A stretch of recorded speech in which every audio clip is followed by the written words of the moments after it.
عن مواصلة الصيام يومين بغير طعام، أو حتى عن مده بعد المغرب إلى العشاء أو غيرها، لأن هذا هو صيام أهل الكتاب. وقال صلى الله عليه وسلم: فصل بين صيامنا وصيام أهل الكتاب أكلة السحر.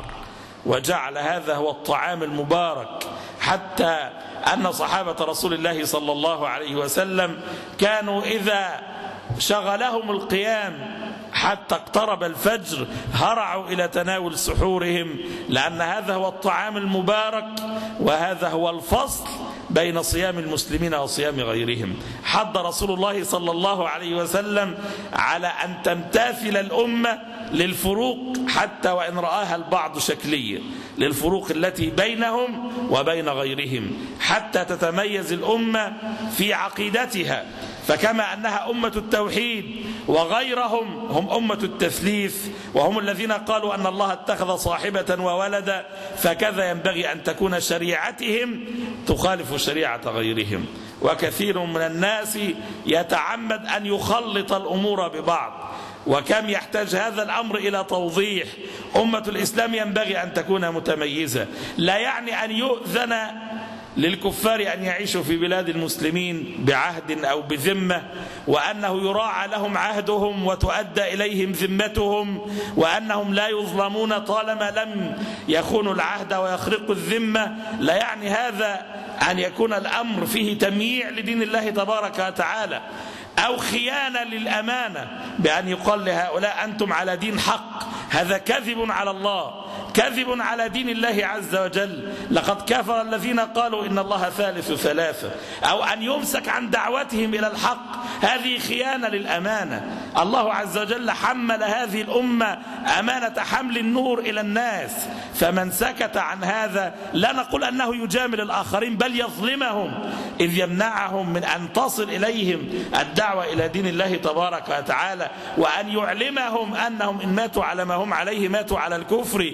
لا ينبغي المداهنة في دين الله تبارك وتعالى، ولا تخليط الأمور بعضها ببعض، ولا تأويل الآيات على غير موضعها. فإن العدل والبر والإقساط مع هؤلاء أمر غير أن تظهر المحبة والمودة، أو أن تميع شرائع دين الله تبارك وتعالى أو غير هذا. بل كان دين الله عز وجل فيه الحرص الشديد على تميز المسلمين في عقيدتهم وفي شريعتهم. ماذا يفعل الناس الآن؟ بدلا من أن يبرزوا هذه الشرائع الثابتة الصحيحة يقولون إفطار الوحدة الوطنية. ماذا يمكن لموحد؟ هل يسمي الله تبارك وتعالى وبجواره من يسمي باسم الثالوث الأقدس؟ هل يكون هو يفطر عن الصيام الذي أمره رسول الله صلى الله عليه وسلم أن يبادر إلى الفطر حتى لا يشابه صوم هؤلاء المشركين، وهو يجلس معهم يفطر، فإذا يصوم عن الأكل والشرب ثم يدلس ويلبس في دين الله تبارك وتعالى.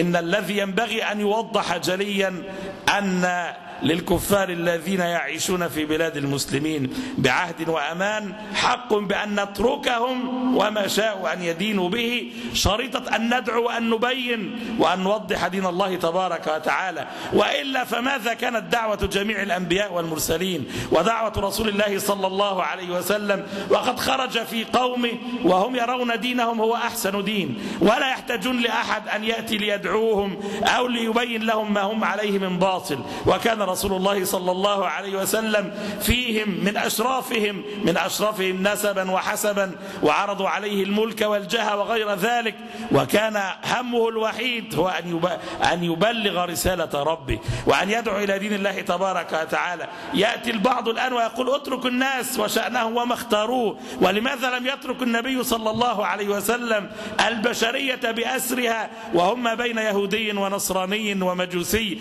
وعابد للأوثان، وكلهم اختار دينه وكلهم رضي به؟ فمن الذي يبلغ رسالة الله تبارك وتعالى؟ ومن الذي يرفع راية التوحيد؟ ومن الذي يقيم الحجة على هؤلاء؟ نعم نقيم الحجة عليهم، ثم بعد ذلك يقال لا إكراه في الدين قد تبين الرشد من الغي. وأما التلبيس والتضليل وإشعار كل كل صاحب دين أنه ناج عند الله تبارك وتعالى، فهذا من المصادمة لكتاب الله عز وجل وسنة رسوله صلى الله عليه وسلم، ومن الطعن في دين الله عز وجل، ومن خيانة الأمانة التي ائتمننا الله عليها، ومن خيانة الأمانة وحق هؤلاء الناس علينا. فإن آكد حق للإنسان هو أن يبلغه الهدى، هو أن يبلغه الخير، إن كانوا يتكلمون بخطاب لغة حقوق الإنسان. وأفدح من هذا خيانة للأمانة أن يسلم من يسلم ثم يصد عن سبيل الله، ثم يفتن لكي يرجع عن دين الله تبارك وتعالى. فهذا من أشد صور الخيانة لدين الله تبارك وتعالى، مما ينبغي على كل أحد شارك في هذا ولو بأي نوع مشاركة أن يسارع في التوبة إلى الله تبارك وتعالى. ومما يؤكد على كل أحد يستطيع أن ينكر بأي صورة من صور الإنكار أن ينكر هذا ما استطاع إلى ذلك سبيلا. وإن رسول الله صلى الله عليه وسلم عاهد المشركين في عام الحديبية أن من جاء من المسلمين إلى الكفار فإنهم لا يردونه على رسول الله صلى الله عليه وسلم، وأنه من جاء من المشركين إلى رسول الله صلى الله عليه وسلم رده عليهم. وأمر الله عز وجل رسوله صلى الله عليه وسلم أن يمضي ذلك الصلح، لأن في ذلك مصلحة عظيمة للمسلمين، أن يتوقفوا عن قتال قريش وتنتشر الدعوة في القبائل الأخرى التي كانت أقل عنادا من قريش. فكان صلح الحديبية سماه الله عز وجل فتحا مبينا، وكان من بنوده أن يرد من أتى من قريش إلى رسول الله صلى الله عليه وسلم. ثم جاء من جاء من قريش، من نساء قريش مسلمات إلى رسول الله صلى الله عليه وسلم، فطالبت قريش بأن يردون إليهم بمقتضى ذلك العهد. انظر مع وجود عهد وميثاق، ومع قول الله عز وجل يا أيها الذين آمنوا أوفوا بالعقود، ومع أن رسول الله صلى الله عليه وسلم أكثر الناس وفاء بالعهد مع أعدائه قبل غيرهم، ومع هذا نسخ الله عز وجل ذلك الصلح، وأمر رسوله صلى الله عليه وسلم أن يعدل شروطه بأنه في حق النساء إذا جئنا يسلمن قال فامتحنوهن الله أعلم بإيمانهن فإن علمتموهن مؤمنات فلا ترجعوهن إلى الكفار لا هن حل لهم ولا هم يحلون لهن. مع وجود العهد والميثاق نسخ العهد والميثاق، ومقتضى ذلك أنه لو أن الكفار لم يرضوا بهذا التعديل أن يفسخ صلح الحديبية كله، وأن تعود الحرب بين المسلمين وبين قريش، ولو كان نزل التشريع يأمر بذلك. واستجابت قريش لهذا التعديل الذي عدل على الصلح، لأنه لا يجوز أن ترد مسلمة إلى كافر، إن كان يرد الرجال وفيهم من القوة والجلد ما يستطيعون معه أن يصبروا على ما يبتلون به، وكان هذا أمرا مؤقتا لضعف المسلمين آنذاك، فإنه ومع ضعف المسلمين لا ترد المسلمات إلى الكفار. وغاية ما هناك أن يمتحنوا حتى يراعى العهد والميثاق. إن كان جئنا غضبا على زوج أو نحو هذا يرد إلى المشركين، فإن بدا من كلامهن أنهن يردن الإسلام فعلا فلا يسلمون إلى الكفار.